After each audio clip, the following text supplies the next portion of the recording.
ahead and spotlight you. And again, I'm just super grateful for you to show up the way that you did, last minute, super late notice. And I always love hearing what you have to contribute. So thanks for being here. For you. Did I just hear something? Am I good on audio? You sound Okay. great. Okay, so couple first things. Number one, it is 5:30 a.m. on the West Coast. Notice how my video is on for you guys. So I am taking the time out of my day. I do make seven figures a year. So out of respect for your speaker, if you're not driving, I'd appreciate if you turn your cameras on because one of the things that has gotten me to where I am is being present, being involved, and asking a lot of questions. So if you're here today, know that yes, I have built over $100 million business in volume multiple years in a row. I do flip homes. I do have great passive income coming in. So do me a favor, use this time wisely and ask questions. Please ball hog. I like to say that. Take as much time of mine as you can to ask questions that are involving your own life. So maybe I can bring some insight. So I'm going to try to make this fairly quick, only because I'm going to get back on the road very quick. So I'm going to try to get this done in like 20 minutes to talk about what I think the seven habits are that took me from being a degenerate bartender, Lyft driver just 10 years ago to making seven figures in my first 6 years in real estate. Anybody want to hear about that? Anybody want to hear about how someone literally went from $0, like negative money, living with his mom, to whatever you're seeing now in front of you? And I'm sorry for the audio and the bad lighting. I had to find a place to take this meeting, so apologize for that. So let's get going. And thank you all for turning your videos on if you can. And if you're driving, I totally get it. But thank you. I get to see your faces and I get to pick on you. So it helps me with pouring into you.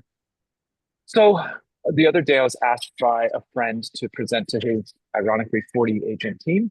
And he said, Dan, what's something really fun to get to? I always talk about tactical stuff like my canceled and expired, my open house system. Like that's kind of what I'm known for is my scripts and that kind of stuff. And he said, I want you to go kind of higher level. Like, can you talk about something not so tactical? And I was like, well, how about my habits? Like, I believe that your habits are kind of the foundation of what gets you to wherever you want to be in life. And um, by no means am I perfect, right? And by no means are my habits perfect. I'd love to start by saying that I am not this psychopath that's perfect. I just try and do the right thing as often as I can. And generally speaking, that snowballs into big upside. So I wrote these out in order of importance that I thought, how would I tell someone who maybe is working or trying to improve their habits? Um, where would they start? And the number one thing that I wrote down was clarity. So often when I come into a room of agents and I ask them, hey, what is your reason for doing this? What is your end goal? Right? A lot of people don't have that. And a lot of people are confronted with the thought of defining clarity. They're they're they're they're unable to voice it. But what I can tell you is that your clarity changes all the time.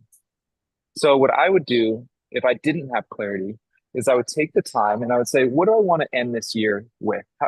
Is there something that just in the next 50 days, 60 days, I can change or implement that would make a really big difference in my life? So I would just like start really close, like 60 days. And then I would say, what would I be really proud of in 12 months to have or accomplish? And that could be a financial thing, that could be paying off debt, that could be taking a vacation with your family, that could be buying a freaking cool car, that could be anything. So so write down your next 60-day goal, your next 12-month goal, and then 5 year, right? And then 10 year. And do that as often as you can because you'd be amazed at how much life changes in just a few months.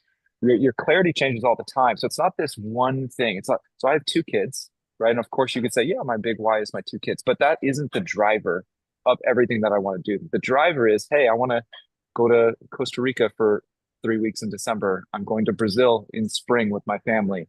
I want to buy more investment properties, right? I want to ski 25 times this season, right? Those are like the immediate clarity goals that drive me to be on calls like this at 5:30 in the morning.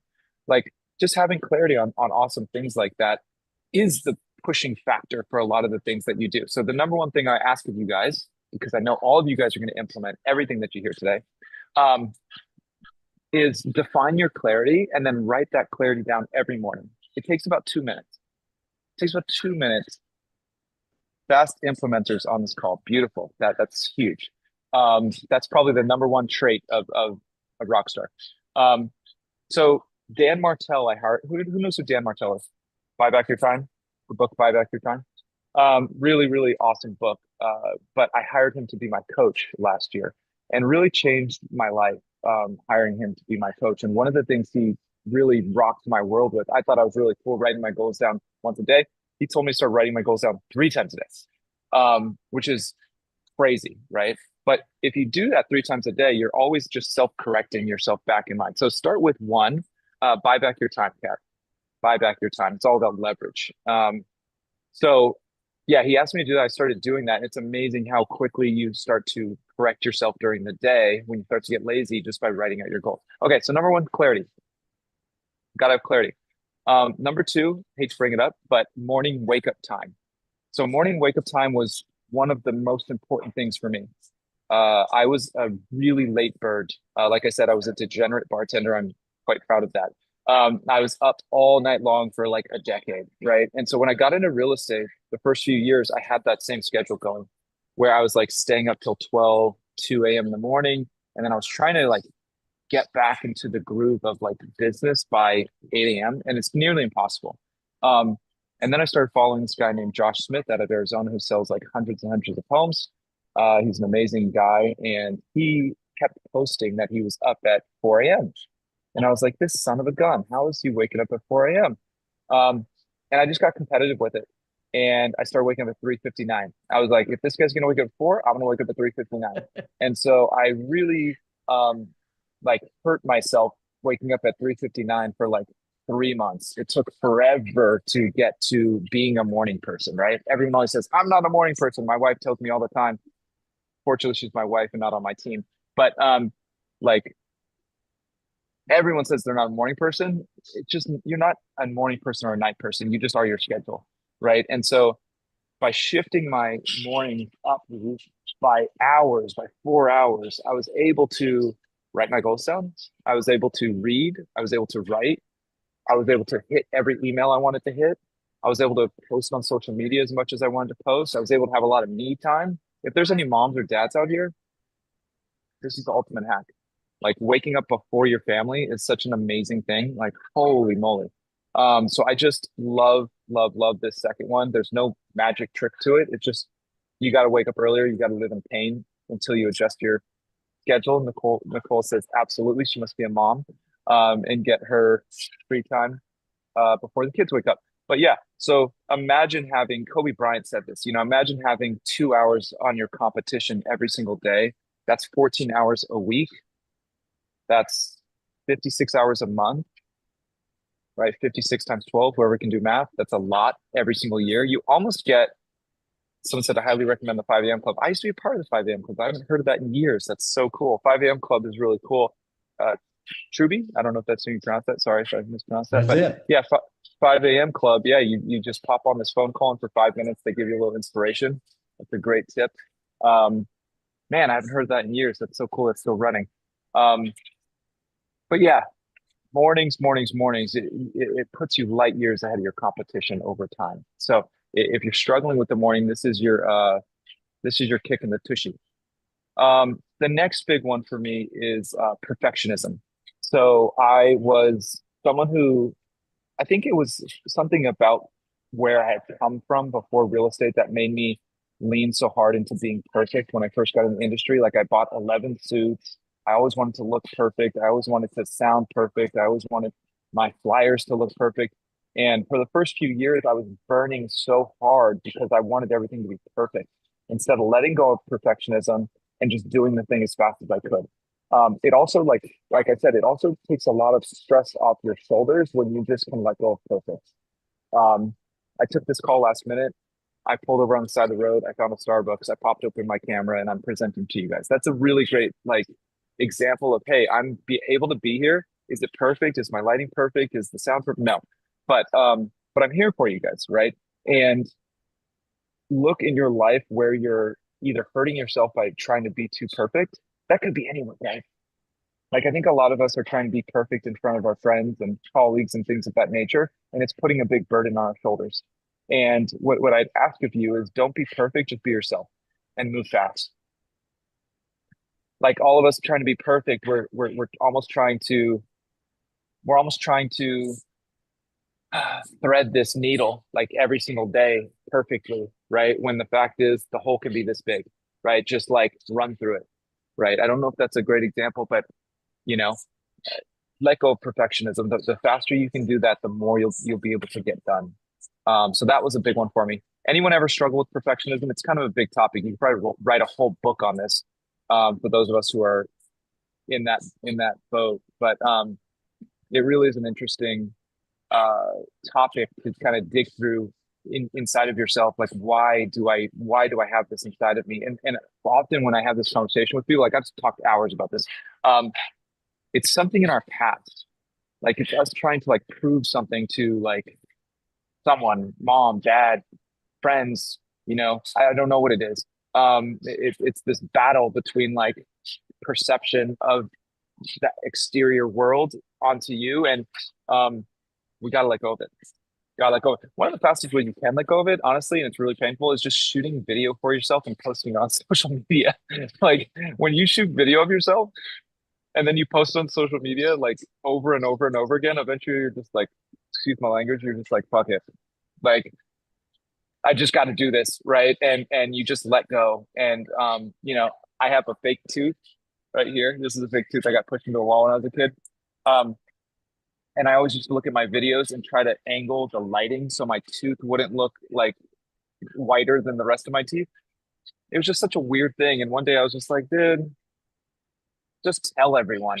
Like, just tell everyone you got a fake tooth. And I got over it. So, let go of Valerie. She's laughing. I don't know if you're laughing at me. Maybe No, you have I a do fake tooth. YouTube, and I literally that's literally like eventually you're like, fuck it, I just do it. It's fine. It's Yeah, nobody's gonna die. It's fine. So much of what you're saying resonates. That's all. yeah. It's just so true when you shoot video. Anna, I saw you come off mute. Yeah, I have a corner of my tooth that I lost when I was a kid, so I have like a fake corner and it's always a different color. And for the longest time I'll get on it like everything looks so good except for my tooth.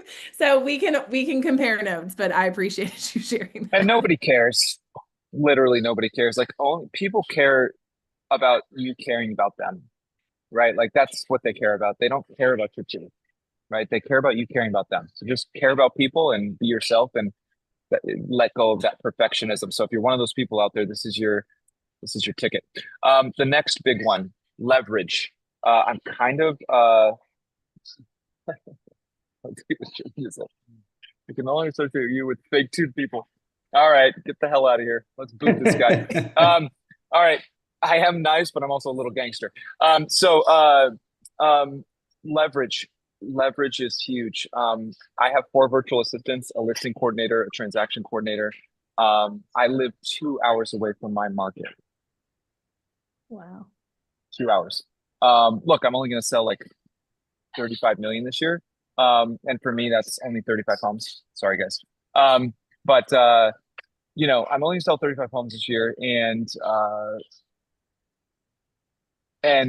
very few of them I've spent more than like 15 hours per transaction, like myself personally. Very few of them. So I've whittled down my most important tasks of my day. I've brought in virtual assistants, um, showings, putting stuff on listings. Um, Everything can be leveraged out eventually. You can't do this in the beginning. I'll just say that when you're trying to make money, right? Like in the beginning, I did everything, right? Except for TC. We should not be doing our files, in my personal opinion, ever. That's just something we should leverage out no matter what. Um, but as you start to make money, you really, really, really, like the smartest people in the world talk about this all the time. You really need to just let go of everything that's lower than your dollar per hour, highest dollar per hour activity, which is prospecting. We all know that, right? So if we're always prospecting, we're always making X amount of dollars, and anything under that X line, eventually when we have money, we want to leverage out, right? We must, right? And then the big mistake a lot of people make is they leverage stuff out and then they use that time for luxury. So what we don't want to do is we don't want to create more time and then go golf, right? Unless that's a strategic prospecting pillar for you, right? We want to leverage and then we want to prospect. So bring in a virtual assistant, right? And if you want, you can hire my virtual assistant company. Plug for myself. I do have a wonderful, very, very affordable virtual assistant company. Bring in a virtual assistant, right? They do everything. They set up all your showings. They coordinate most of your listings. They upload your listings to MLS. They coordinate vendors. They update your clients. They can help with all your social media posting. They can schedule your travel needs. They can pay your bills. They can, I mean, the list goes on and on and on. And when you take all of that off your plate, once again, when you have the money, make sure you have the reserves to start hiring stuff out, right? I don't want you to go do this right away because you got to stay in the game. You know, my dad always taught me stay in the game, right? As an entrepreneur, you just have to stay in the game, but don't bury yourself in debt trying to create leverage, right? First, you need to earn that leverage by making money. So once you have the money, then you create the leverage, right? And I'm talking about just a few $100 a month, right? You can start building these levers, right? Another big piece of leverage, guys, is this room, what you're doing right now. So like learning is leverage, right? Learning is leverage. So the faster you can learn from someone else who's already been there, the faster you can do the next thing. So don't think of leverage as just a monetary thing. It's also knowledge, right? That's a huge piece of leverage. So being in this room is incredible for you. And you have the ability to take someone who spent hundreds of thousands of dollars, if not millions of dollars, learning all this stuff, and you're getting it for free right now. It's pretty incredible. Pretty incredible piece of leverage right there. Hey, Danny, Learning is leverage. Yeah. do you have a showing assistant then since you live two Oh hours yeah. away? You didn't mention Oh that, so yeah. I wanted to make sure. Okay. Oh yeah. Yeah, yeah. Oh, I rarely show homes. I generally take a buyer consultation. I tell them that number one, I just hit them with like knowledge, right? And I make them believe that I'm the best realtor, like literally for them, right? And then I tell them this is how I work. And I generally like to be at the first tour. So I generally like to be at the first tour, not always, but generally I want to go tour at least once with them. At least once with them, okay? So we'll go see 3 or 4 homes, right? I'll teach them about the home. I'll teach them about what showing should look like. And then I bring in a showing agent.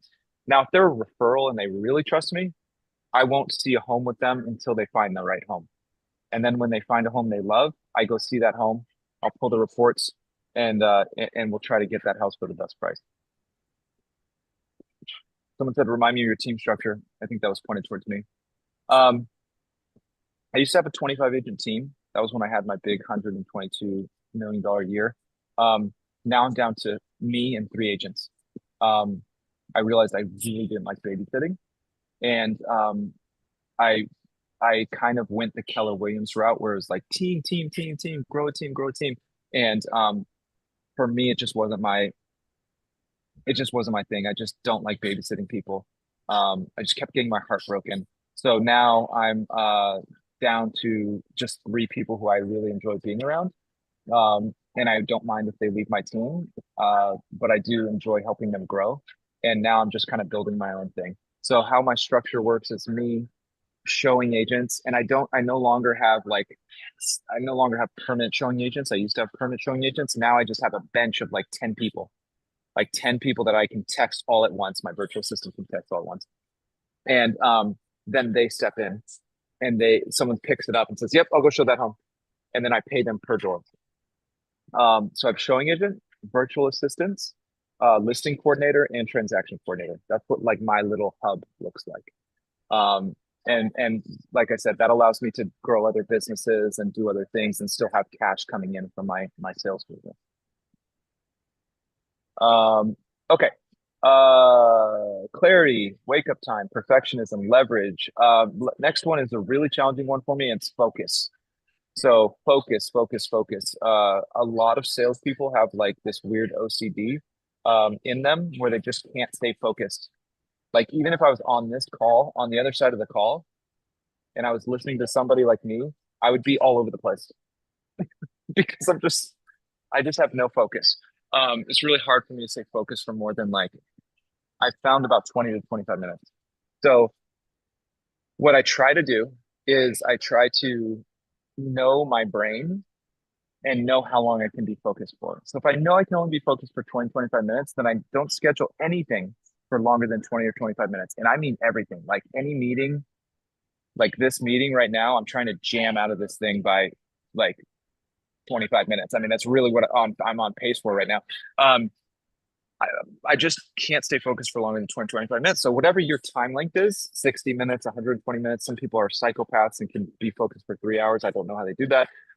But whatever your time frame is, make sure that you time block in your calendar for your level of focus.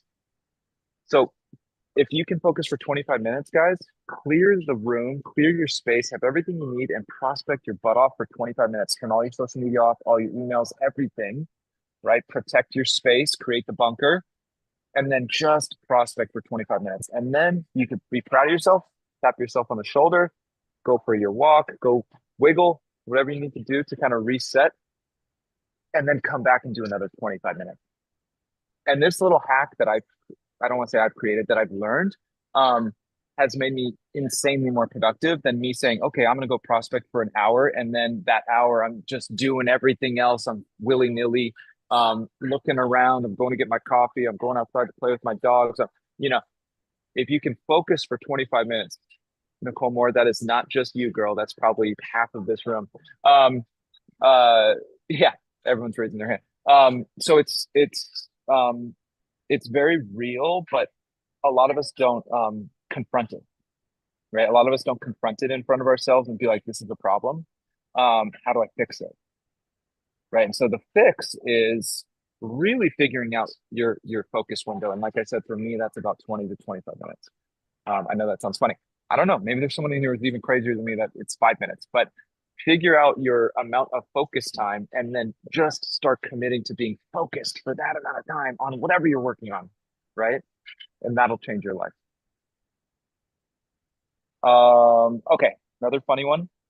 Travel. So travel for me is something, if you start following me on Instagram at the giving agent, follow me on Instagram. You'll notice that I travel a lot. I probably take 2 to 3 really big vacations a year. Like I said, in the next 6 months, we're going to Costa Rica for 3 weeks and Brazil for 3 weeks. But I also do a lot of little trips in between those trips. And for me, I'm one of those guys that's like, if you're just not like I'm working to live, I'm not living to work. And so for me, I have everything in my world surrounded by travel because it's really important to me. And every time I travel, it's really funny. I get psychopathic. I bring that word up a lot. The last like 2 months before my big vacation, I go so hard in everything, right? Because I feel this pressure of the trip building, right? So it's not just the vacation, it's what the vacation does to my productivity. The last 50 days, like I have a ring of those little paper rings that you make, when you made them as a kid and you like rip the paper rings. You ever do that? Where you like every day has a paper ring and then every day you rip that ring. So we have this long one to Costa Rica and we're down to 49 days as of today. And I'm like, oh my gosh, I'm leaving in 49 days. I gotta go, right? I gotta move. So it puts a lot of pressure on you when you take these vacations, and then you take the vacation. It's the most beautiful thing in the world. You create all this memory equity for your family, right? That you guys can lean on forever and have these special things. And then you come home, and on the other side of the vacation, you're coming out like a rocket ship. So you have these like months spans before these vacations and after these vacations that are supercharged by this like internal thing. And so travel is a beautiful thing, but it's also a thing that inspires you to be so much better on both sides of it, which I think people just underestimate because they've never done it. So what I ask of you, let's pretend that we don't have a ton of money and we think that we don't have a ton of time. I say think because we do. Just put a 3 or 4 day trip on the calendar in the next 30 days. Like push yourself as hard as you can to make at least some sort of trip happen in the next 30 days that you think you couldn't do. Something. So be like, okay, I can't afford this trip. I shouldn't be doing this trip. I don't have the time to do this trip. I don't know how I'm going to do this trip with all my listings and all my buyers and all my shit going on in my family, but then go do it.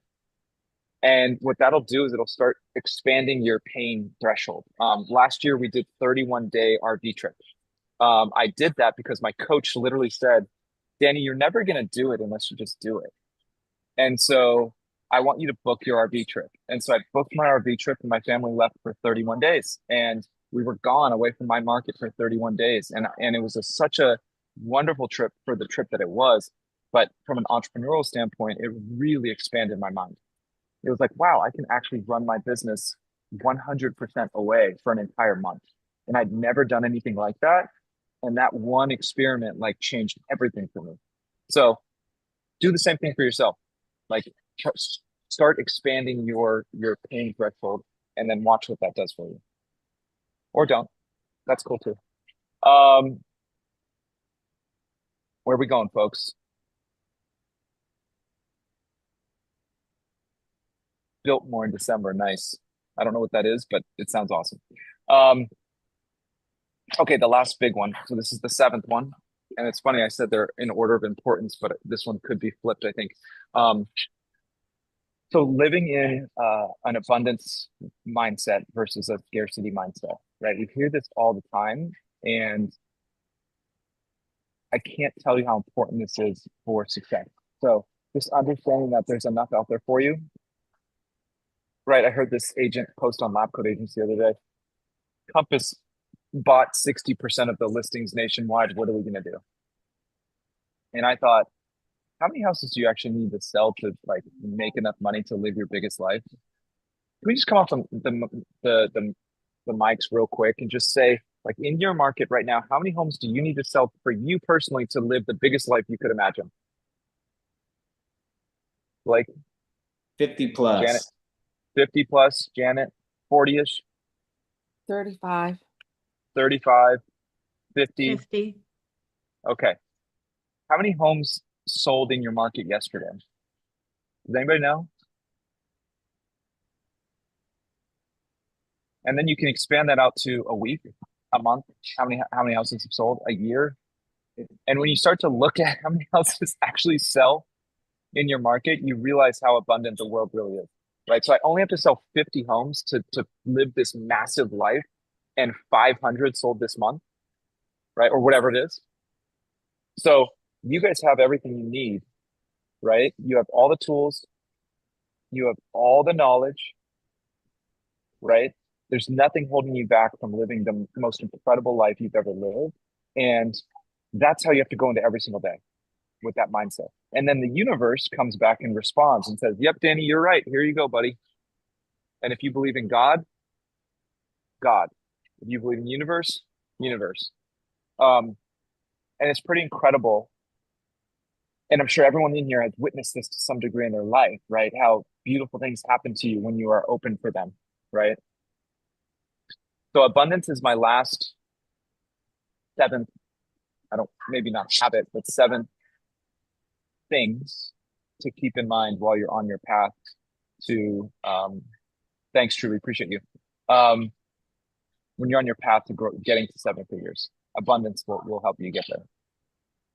And then last little sentence here that I wrote is take business serious, life not so much. I'm very chill in life and I'm very serious in business. If you've ever been on a call with me, I'm pretty hardcore. Like I'm light here in this setting, but if you ever were to like call me and be like, Danny, I need help on this thing, you might think I'm an asshole.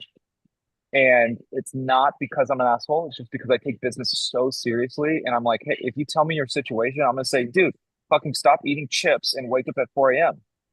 Right? Like, usually the answer is that. Right? And most people don't want to hear that. Right? Most people don't want to hear the truth. And so in business, when you're in business mode, be super serious. When you're in life mode, just be awesome. Be chill. Oh, be chill in life. Be serious in business. There you go. Quick questions. Anyone have any questions about their personal circumstances or what we've discussed? The room is open for you now. Danny, I got a question because I like, prospecting is up my alley. So what is your, what when you had your breakout, I mean, what was your, daily, goals?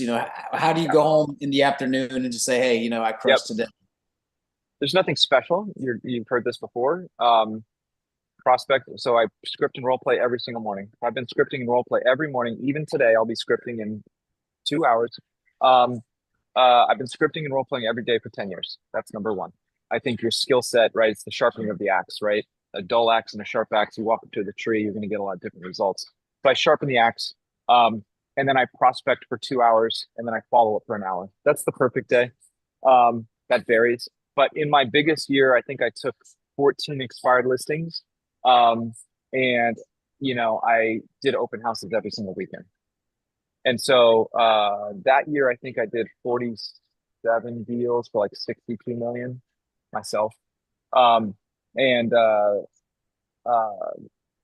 it was a lot of prospecting, right? But I'll tell you what, for the money you can make in any market in the country, it's worth every second, right? So that's the schedule. Blake, there's something really cool. So I just learned from another friend of mine who says he'll prospect all day long until he gets at least 2 leads.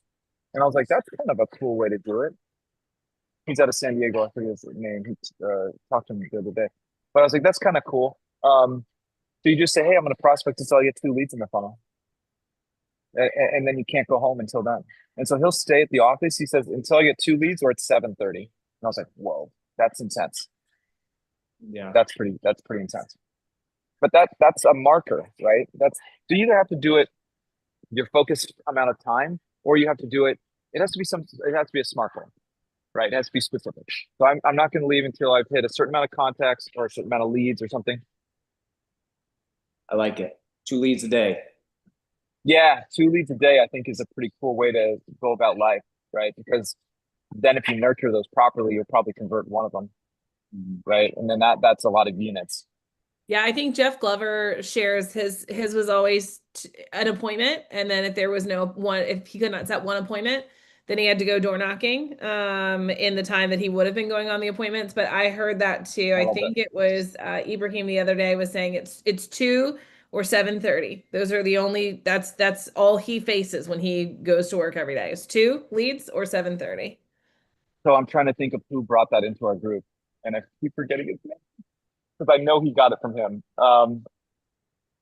Voltaire out of San Diego. That's who did it, and he says that's how he sells 50 million every single year. Yeah. But yeah, Blake, you're doing the right thing. I could tell by the way you're standing and your positioning of your camera that you were a prospector. I literally could tell. I was like, that guy's a prospector right there. So keep at it, dude. Thanks. What else? Leverage, guys. This is your leverage. Ask your questions. There's no dumb question. Really important for you guys to know that. Doesn't matter where you are in your world. Doesn't matter who's in this room. Okay. What would be your advice for a new agent? Freaking text Blake if you're in his market and be like, hey, I want you to be my accountability partner. How many contacts are you hitting today? I want to match you. And if I don't, I'm going to send you $100. So booby trapping yourself into success is critical. I drop huge accountabilities into my Slack channel almost every day. So I'm like, hey, I'm going to shoot 2 social media videos. I'm going to make 20 contacts. And if I don't post my proof in this channel, I'm going to pay someone $1,000. So I'll name somebody every day. And I make it so crazy that like I literally have to do it. So if you're a new agent, to get over your fear, get next to somebody that's close to you and watch them. So if you and I sat down to prospect, Nicole, you would realize you and I are exactly the same. Everyone tells me to screw off just as many times as they tell you to screw off, right? Everyone bleeds blood in this game, right? The difference is I just don't give a shit, right? And so as a new agent, you need to get next to someone who's successful, who is where you want to be, and notice that they're just normal human beings too, because then you can borrow their belief system, right? The borrowed beliefs. I love that sentence, borrow someone else's belief. And you'll believe that you can do it too. So if you're a new agent or a tenured agent that's struggling, they're the same thing, right? Just find somebody near you. Like you have to be vulnerable enough to reach out to somebody. That's number one. Like how bad do you want it? That's where the clarity comes in. right? Reach out to somebody and be like, hey, I'm sucking wind right now. Can you help me? Can we get together? And the cool thing is you'll help them too. You'll help them too, because they will then do more because you're sitting next to them. So that's my biggest advice for new agents, and just shadow as much as you possibly can. Like, just get around the business as much as you can. Be omnipresent in real estate. Anybody you talk to, learn more about them, ask how you can help them in their world, right? Build relationships. That's how you build a snowball. Good job asking a question, Nicole. Way to go, girl. That's a huge step. Huge step.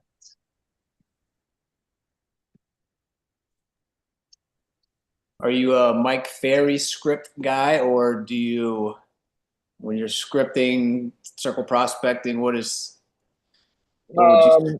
So I'm kind of a Danny Burgess scripter now. I have my own script book that I've made.